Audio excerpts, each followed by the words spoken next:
Maxwell, Osborne, and Dao-Yi Chow built one of America's most influential streetwear brands, watched it disappear completely, and just made one of the most talked about comebacks in fashion history.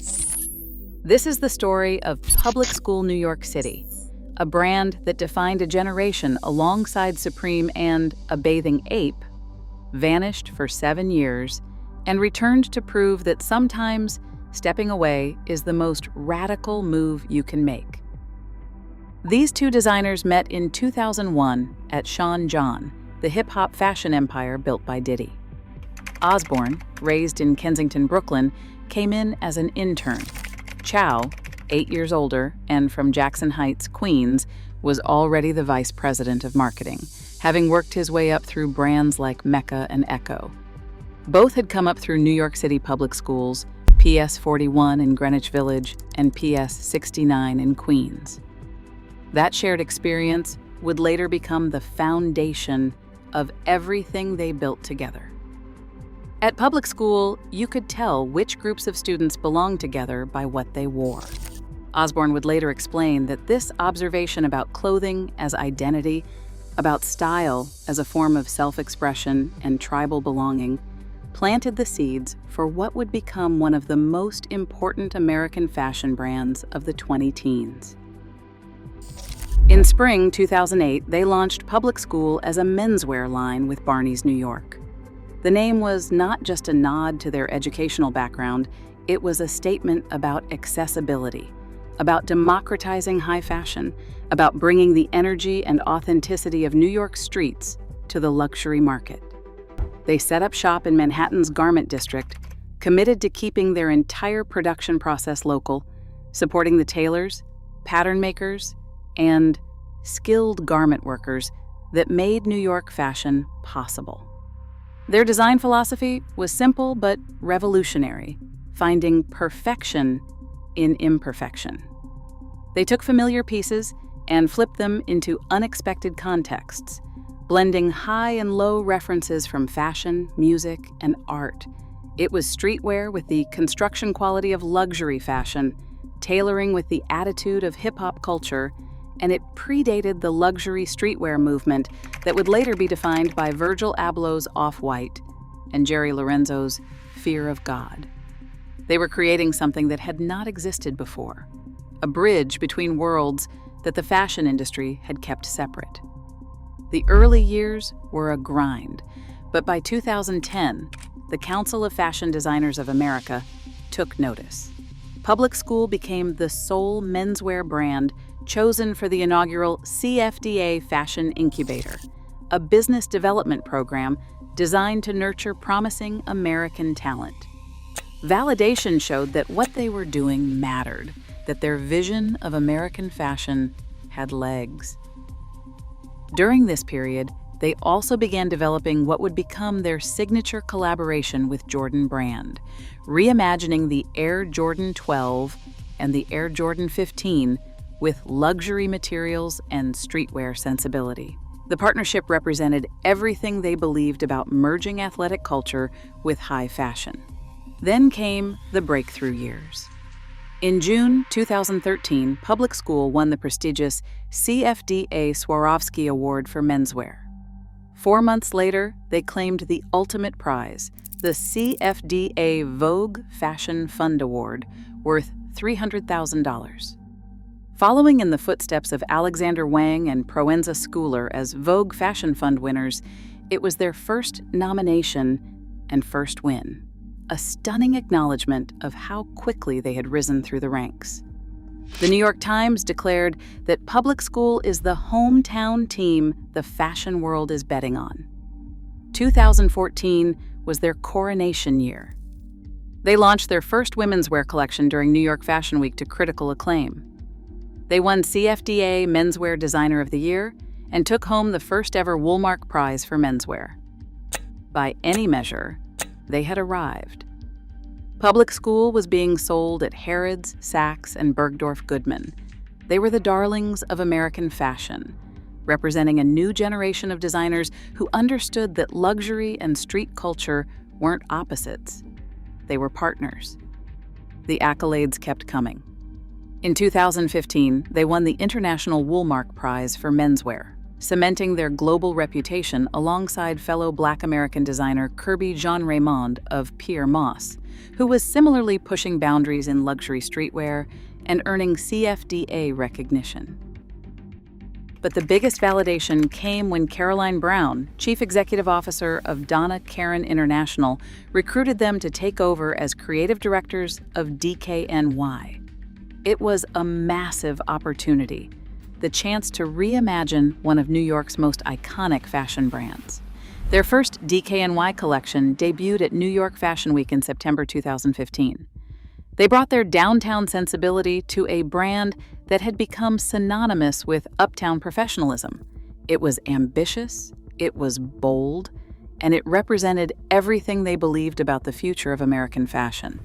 But success in fashion is never guaranteed, and external forces were already threatening their vision. In July 2016, just as they were hitting their stride at DKNY, LVMH sold the brand to G3 Apparel Group.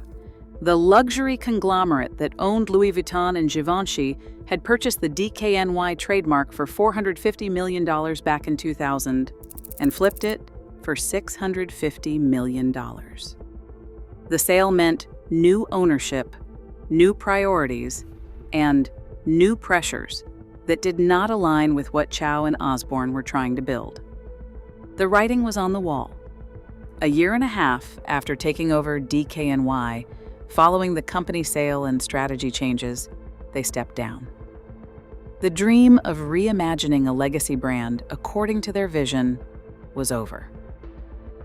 But Public School itself was still alive, still growing. They had built something sustainable, something that belonged to them entirely. Except sustainability in fashion is more complicated than talent and vision. By 2018, after a decade of meteoric rise, cracks were starting to show. The brand stopped showing at New York Fashion Week and opened a flagship store in Soho, pivoting to a direct-to-consumer model. It was a strategic shift, an attempt to build a more sustainable business away from the pressures and costs of the traditional fashion calendar. But the pivot wasn't enough. The high fashion meets streetwear label that had defined the early 2010s went silent in 2019. By the time COVID-19 hit in 2020, their Soho store had closed. Public School, the brand that had risen faster and higher than almost any American fashion label in recent memory, was on indefinite hiatus. For 7 years, Chow and Osborne pursued separate paths. Osborne launched an only child in 2022, a sustainable line made entirely from deadstock materials. It was born during the pandemic, he explained, when there was not much to do. You had to dig inside, really play around and experiment with things, and see what brings you joy. Meanwhile, Chow took on a series of high-profile creative director roles at Sean John, Donna Karan, Sergio Tacchini, and most recently, New Era. Their individual success was impressive, but something was missing. The chemistry, the creative tension, the shared vision that had made Public School special was dormant, waiting for the right moment to resurface. That moment came through a chance encounter. Someone wearing their original Air Jordan 15 collaboration approached them, and suddenly, the creative spark was reignited. It was a full-circle moment that reminded them why they had started Public School in the first place.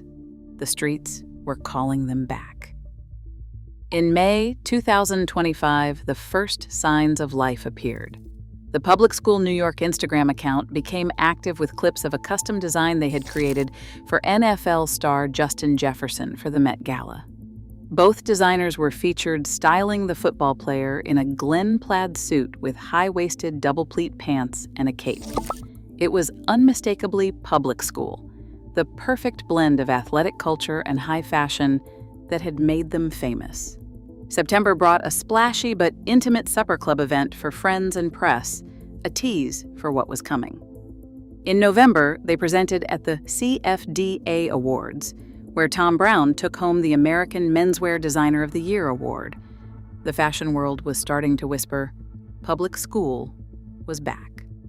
The whispers became a roar on February 11th, 2026. After 7 years away, Public School New York City returned to New York Fashion Week with their Everything Is Now show at storied New York City.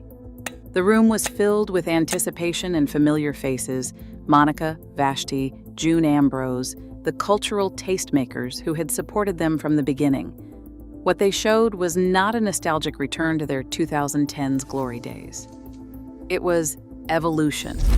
Sharply cut wrap blazers with boxier shoulders. Tailoring reworked through a more fluid architectural lens. Classic parkas and bombers gathered in the back for shape, some with ornamental sleeves that added extra armholes. It was public school, but older, wiser, more confident in their vision. Chow explained that the concept was to take items you think you know and flip them into a new context. He said they really had to find their voice again as they matured. He said they just wanted people to know that it is the same public school with a new attitude.